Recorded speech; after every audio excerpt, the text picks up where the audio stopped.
कविता अपनी मम्मी सुनीता के साथ सुबह स्कूल जा रही थी। स्कूल पास ही में था, इसलिए माँ बेटी पैदल ही जा रही थी। रास्ते में कविता ने देखा एक छोटा सा बच्चा सड़क पर खेल रहा था। पास ही में उसकी माँ भीख मांग रही थी। कविता का मन था उसके साथ खेलने का। कविता ने अपनी मम्मी से कहा, मम्मी मुझे भी इसके साथ खेलना है। सुनीता जी ने कहा, बेटा नहीं, ये गंदे लोग हैं, देखो ठीक से नहाया भी नहीं है। चल, स्कूल के लिए देर हो रही है। सुनीता कविता को लेकर आगे चल दी। कुछ दूर जाने पर कविता ने पूछा, मम्मी वो इतना गंदा क्यों था? सुनीता जी ने कहा, बेटी वो भीख मांगने वाले गरीब लोग हैं, उनके पास न घर है न कोई नहाने की जगह, यही पास में झुग्गी में रहते होंगे।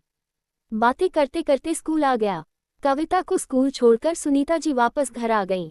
इधर कविता अपनी क्लास में बैठी कुछ और ही सोच रही थी। वो बेचारा तो स्कूल भी नहीं जाता होगा। जब वह पढ़ेगा नहीं तो उसे भी भीख मांगनी पड़ेगी। स्कूल खत्म होने के बाद सुनीता जी कविता को लेकर घर चल दी। कविता ने रास्ते में देखा अब वह बच्चा वहां नहीं था, उसकी माँ भी नहीं थी। कविता बोली, मम्मी वो बच्चा और उसकी माँ कहाँ चले गए? अरे मुझे क्या पता, पता नहीं कहाँ कहाँ तेरा दिमाग चलता रहता है। सुनीता जी ने कविता को डांटते हुए कहा। घर आकर भी कविता उस बच्चे के बारे में सोचती रही। अगले दिन सुबह कविता अपनी मम्मी के साथ स्कूल जा रही थी, तभी उसे एक जगह भीड़ दिखाई दी। सुनीता जी ने पूछा तो किसी ने बताया, बेचारी भिखारिन सुबह भीख मांग रही थी। तभी दूसरी ओर से आ रही तेज गाड़ी ने उसे उड़ा दिया, वही खत्म हो गई। अब पता नहीं इस बच्चे का क्या होगा। कविता ने देखा वही बच्चा अपनी माँ के पास बैठा रो रहा था। सुनीता जी और कविता आगे स्कूल के लिए चल दिए। कविता ने पूछा, मम्मी अब इस बच्चे का क्या होगा?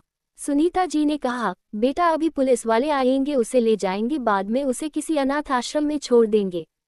कविता को कुछ समझ नहीं आया, वह बहुत कुछ जानना चाह रही थी, लेकिन तभी स्कूल आ गया। दोपहर को स्कूल से आते समय कविता ने देखा वहां कोई नहीं था। घर आकर कविता ने खाना भी नहीं खाया।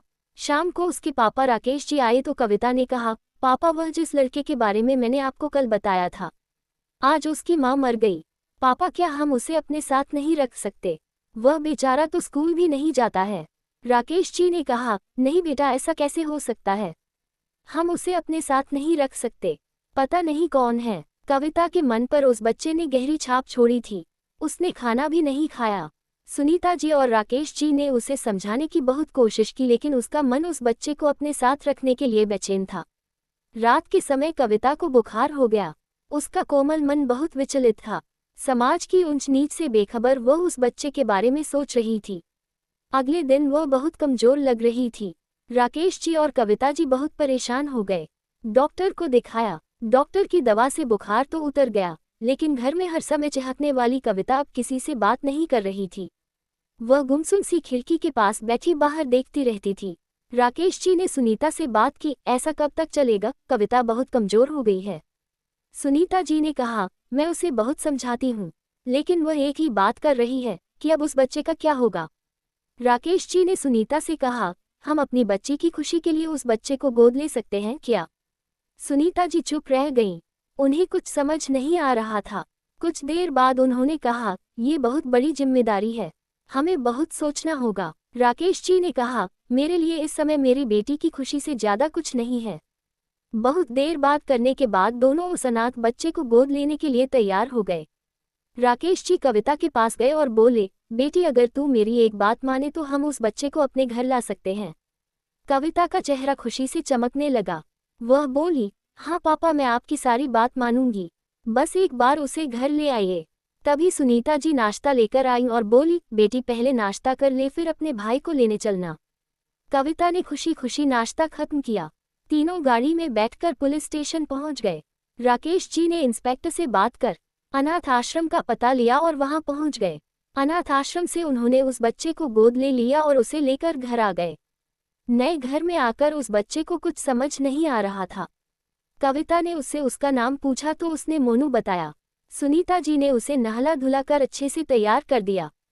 उसे नए कपड़े पहना दिए। अब वह किसी राजकुमार से कम नहीं लग रहा था।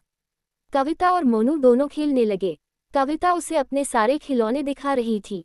कविता को खुश देखकर राकेश जी ने कहा, आज मुझे अपनी बेटी पर गर्व महसूस हो रहा है, वरना लोग ऐसे बच्चों को देखकर मुंह बनाते हैं और अलग हो जाते हैं। इस तरह एक अनाथ बच्चे को एक घर मिल गया और माता पिता भी कविता